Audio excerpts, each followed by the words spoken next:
"You're back early," Uncle Mark said through the crack in my own front door. He wasn't apologizing. He wasn't explaining. He was annoyed, like I was an inconvenience showing up unannounced at the condo I had spent 5 years saving to buy. Behind him, I could see Aunt Diane sprawled across my cream-colored sofa, eating chips directly from the bag, dropping crumbs onto the cushions I had carefully selected from West Elm. My stomach dropped. I had been in Singapore for 2 weeks on a work assignment, managing a software integration project that was supposed to take another week, but we finished early, and I decided to surprise myself with a few extra days to recover from jet lag in my own space. My beautiful, quiet, meticulously organized space in a downtown high-rise with floor-to-ceiling windows overlooking the park. Except when I arrived at the building 30 minutes ago. The doorman, Miguel, had given me an odd look. "Miss Chen," he said carefully, "your uncle mentioned you authorized the extended stay?" I had no idea what he was talking about. Now, standing in the hallway outside my own door, watching Uncle Mark block the entrance with his considerable bulk, I understood. The door code I had set before leaving, the one only I knew, had been changed. I had to call building security to let me up. And now Mark, my mother's older brother, the man who had borrowed money from our grandmother 6 times in the past 3 years and never paid back a cent, was treating me like a trespasser. "Open the door, Mark." My voice came out low and tight. "All the way." He sighed, the long-suffering sigh of someone being deeply inconvenienced, and stepped back. The scene that greeted me made my chest constrict. My second bedroom, the one I had converted into a home office with a standing desk and dual monitors, was now crammed with a bunk bed. Teenage clothes were scattered across the floor. My carefully organized bookshelf had been shoved into the corner, my books stacked haphazardly on top of each other. In the living room, my 5-inch TV that I had saved 3 months to buy was displaying a paused video game. My nephew Tyler, 16 years old and already taller than me, was lounging in my reading chair, controller in hand. His younger brother, Brandon, 14, was sprawling on the floor, surrounded by energy drink cans. "What is this?" I asked, my voice barely above a whisper. Diane swung her legs off the sofa and sat up, brushing chip crumbs onto my rug. "Oh, Jessica, thank God you're back early. We were going to call you this weekend. We had a little crisis." She said it casually, like she was describing a fender bender, not the fact that they had moved an entire family into my home without permission. Mark crossed his arms. "The house got foreclosed. Bank gave us 10 days to vacate. Grandma said you were in Singapore and wouldn't mind if we stayed here temporarily. You've got 2 bedrooms, it's just you, and we figured you'd want to help family, temporarily." The word hung in the air like a threat. I looked around my violated sanctuary. They had been here for at least a week, maybe more. Long enough to settle in, to claim territory, to change my door code and remove me from my own access list. Long enough for Diane to rearrange my kitchen, her pots and pans now occupying the cabinets where my carefully organized meal prep containers used to be. Long enough for the boys to colonize my space completely, their gaming setup now dominating my living room. "You didn't ask me," I said. "We didn't want to bother you while you were working," Diane said, her tone dripping with false consideration. "Grandma has your spare key. She let us in. It's just until we get back on our feet. Mark's got some interviews lined up. A couple months. Tops. A couple months." I felt something cold settle in my chest. They had no intention of leaving. This wasn't a temporary crisis stay. This was a hostile takeover. "I need to think," I said, grabbing my suitcase from where I had dropped it by the door. "I'm going to get some air." "Take your time," Mark said, already turning back to the TV. "Boys, unpause it. Your aunt needs some space." I walked out of my own condo, my hands shaking, and took the elevator down to the lobby. Miguel, the doorman, approached me carefully. "Miss Chen, I wanted to mention your uncle and his family have been quite active, using the gym, the pool, the parking garage. They've been signing for packages addressed to him. I wasn't sure if..." "Packages? What packages?" Miguel looked uncomfortable. "Several. From what I could see, some appear to be bills. Collection notices, maybe. I didn't want to pry, but they've been using this address." My stomach turned over. They were using my address. For their mail. For their debts. I thanked Miguel and walked out into the spring evening, my mind racing. I found myself at the coffee shop around the corner, the one where I spent Sunday mornings reading. I ordered a latte I didn't want, and sat by the window, staring at my phone. I called my mother first. She answered on the 3rd ring, her voice already defensive. "Jessica, honey, I was going to call you." "You knew," I said flatly. "Grandma called me after she let them in. She said Mark was desperate, that the bank was going to put them on the street. She thought you'd understand. You have so much space, and you're gone so much for work anyway." "Mom, they changed my door code. They've been here for over a week and didn't tell me. They're using my address for their mail." "It's just temporary, honey," Mark promised. "And you know how Grandma feels about Mark. He's her baby boy. She couldn't stand to see him struggle." "What about me?" I asked, What about seeing me struggle to afford this place? What about the fact that I worked 60-hour weeks to save for the down payment? What about my space, my privacy, my life?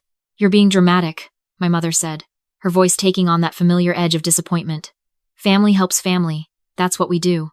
I know you like your independence, but sometimes you have to sacrifice for the people you love. I hung up.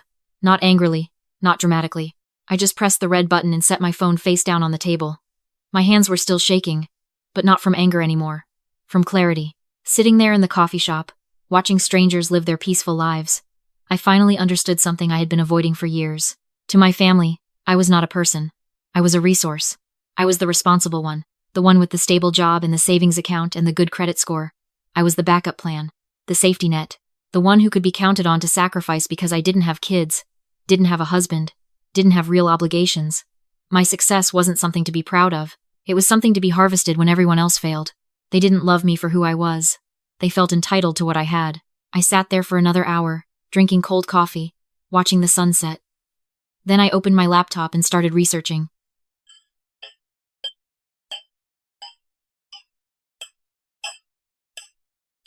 By the time I walked back to my building, I had a plan. It wasn't loud. It wasn't dramatic. It was methodical, legal, and absolutely unforgiving. When I returned to my condo, Mark was watching TV while Diane cooked something that made my entire home smell like burnt garlic. The boys were in their room, shouting at each other over some game. I set my laptop bag down carefully.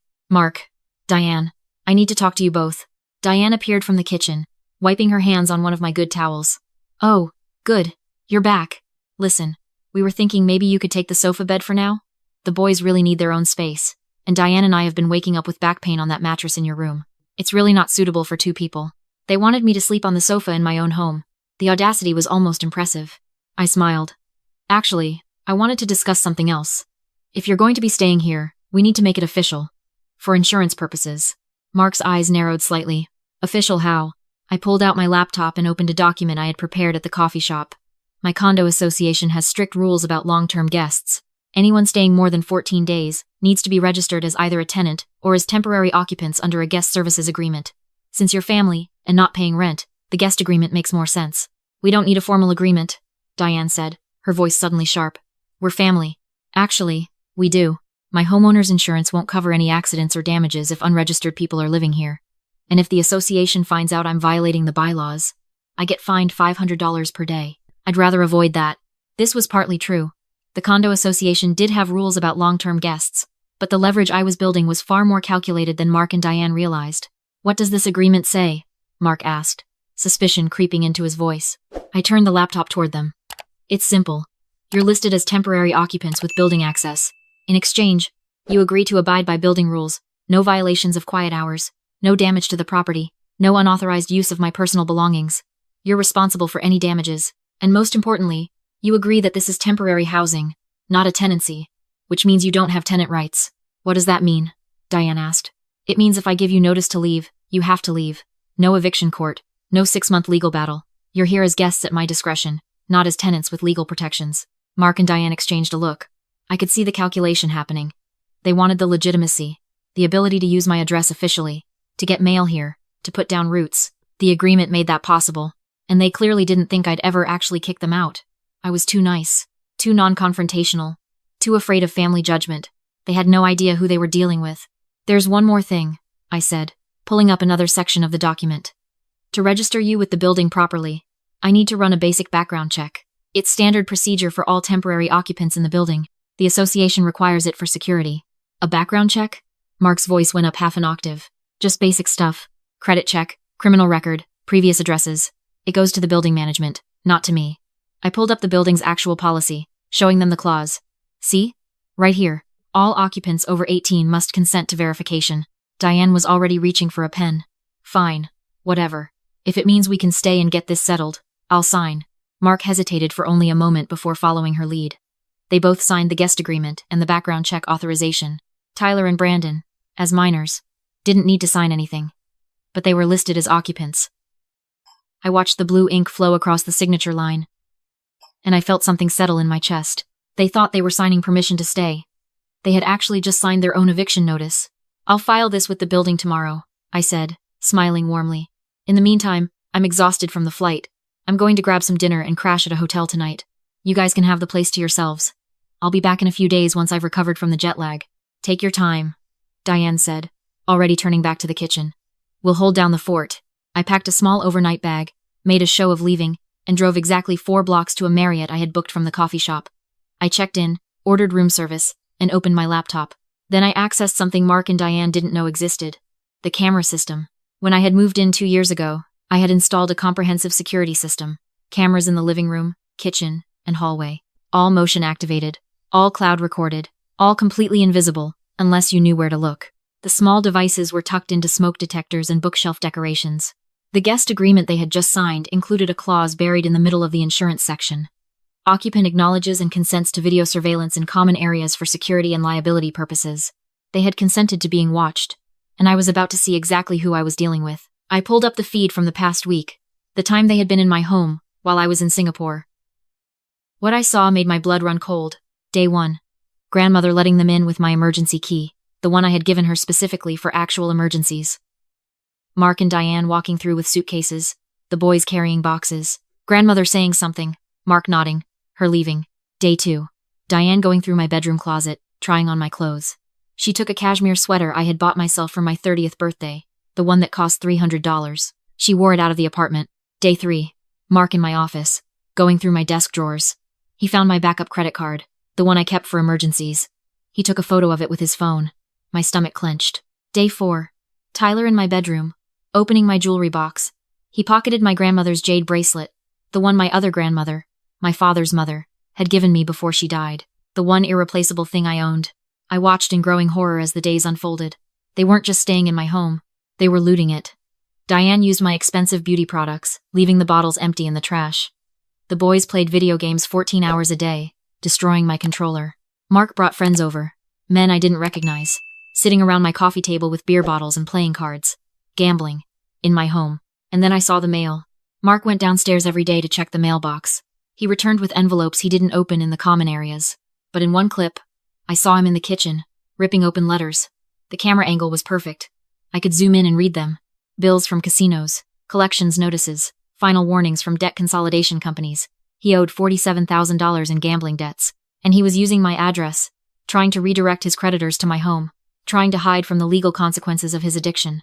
I sat back in the hotel chair, my hands trembling with rage. This wasn't a family crisis. This was a planned invasion. They had targeted my home specifically because I was away, because they knew I wouldn't be there to stop them, because they knew my family would guilt me into accepting it. I opened my banking app and checked my credit card statements. There it was. Charges I didn't recognize. $400 at a liquor store, $600 at a electronics retailer, $250 at a restaurant I'd never been to. They had used the backup card Mark photographed. That was it. That was the line. I took screenshots of everything. The video footage, the credit card charges, the images of them stealing my belongings. Then I composed an email to Mark and Diane, professional and cold.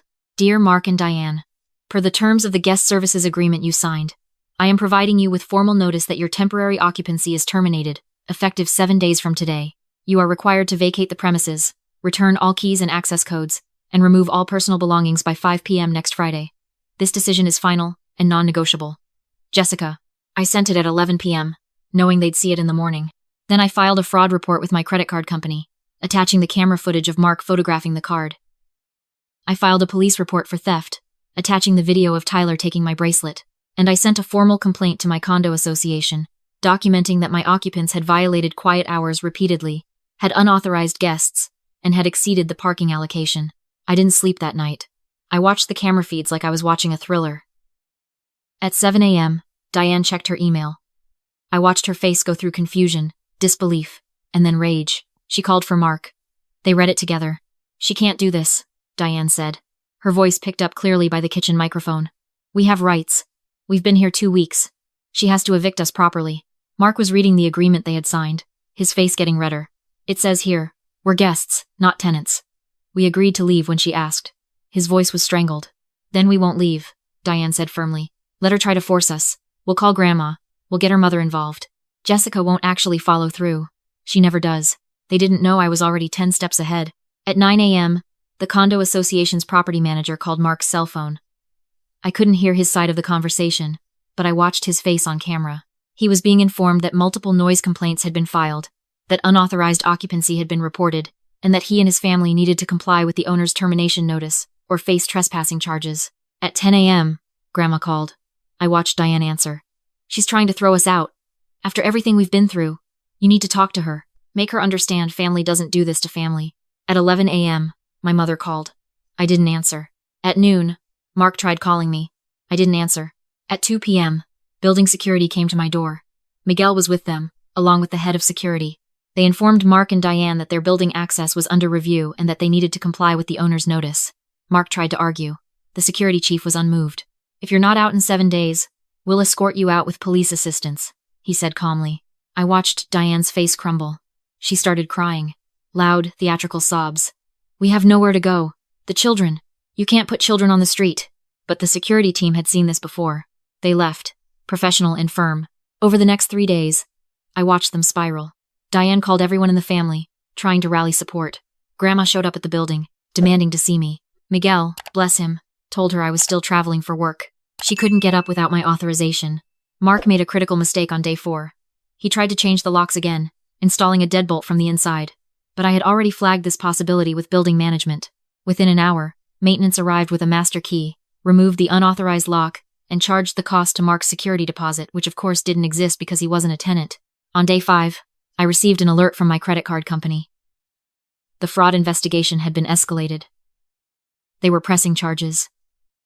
Mark was going to be contacted by law enforcement. On day 6, I filed for a restraining order against Mark and Diane, citing the theft, the credit card fraud, and the threatening messages Diane had started leaving on my voicemail. You'll regret this, Jessica. Family is everything. You're going to die alone with all your money and your precious condo, and no one will care. On day 7, moving day, I took a personal day from work and returned to my building. I arrived at 4 p.m., 1 hour before the deadline. A police officer was already there, requested by building management to ensure a peaceful transition. Mark and Diane had packed, but they had packed slowly, deliberately, leaving as much mess as possible. My white sofa had a red wine stain. My books were still scattered. The guest room looked like a hurricane had hit it. You have until 5, the officer said calmly. We have rights. Diane tried one more time. This is illegal eviction. The officer looked at the guest agreement. You signed away those rights, ma'am. You have 45 minutes. At 4:47 p.m., they finally left. Tyler was crying. Brandon looked angry. Diane wouldn't look at me. Mark stopped at the door, his face red. Grandma's right about you. You're selfish. You always have been. You care more about your things than your family. I looked at him steadily. You stole from me, Mark. You committed credit card fraud. You used my home as a base to hide from your gambling debts. Don't confuse consequences with cruelty. He left without another word. The police officer stayed while I changed all the locks, reset all the codes, and did a full inventory. The jade bracelet was gone. So was the cashmere sweater. So were several other items. I documented everything with photos. After the officer left, I stood in my quiet condo, looking at the damage. The wine stain would need professional cleaning. The scratches on my hardwood would need buffing. My sense of safety would take longer to repair. But I had my home back. Over the next week, the consequences unfolded. The credit card company's investigation led to formal charges. Mark was arrested for credit card fraud, processed, and released on bail that Grandma had to pay. The amount he had stolen, combined with his gambling debts, made him ineligible for any rental applications. He was blacklisted. Diane tried to rent an apartment under her own name. The background check I had run came back during my own review of the results. She had 3 evictions in the past 6 years, 2 judgments for unpaid rent, and a credit score of 497. No legitimate landlord would touch her. They ended up moving into Grandma's house, a small 2-bedroom bungalow 40 minutes outside the city. Grandma called me once, crying, begging me to drop the charges against Mark. He's my son. Please, this will ruin his life. His choices ruined his life. Grandma, I just refused to let him ruin mine. My mother tried to play mediator. She invited me to Sunday dinner, promising Grandma wouldn't be there. When I arrived, Grandma was there. It was an ambush. They took turns telling me how disappointed they were, how I had destroyed the family, how I could have been compassionate. I listened to all of it. Then I pulled out my phone and played the video footage. Diane trying on my clothes, Tyler stealing my bracelet, Mark photographing my credit card, the gambling sessions with strangers in my living room. The table went silent.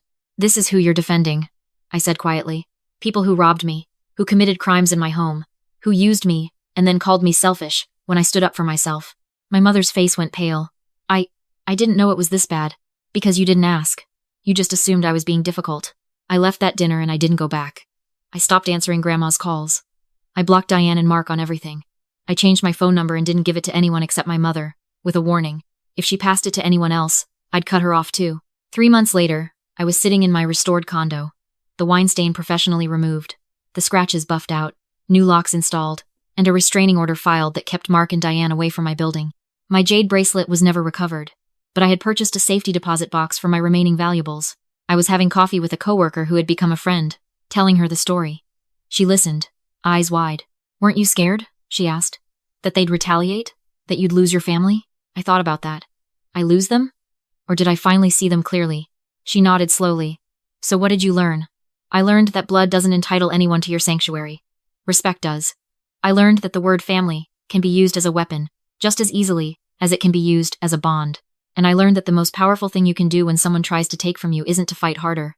It's to simply withdraw, to say no, to protect your peace without apology." "And are you okay?" she asked. "Now?" I looked around my quiet, safe, beautiful home. The home I had worked for. The home I had defended. The home where I could breathe. "I'm more than okay," I said. "I'm free." Because I had learned the hardest lesson. Some people will love you for what you can give them. Real family loves you for who you are.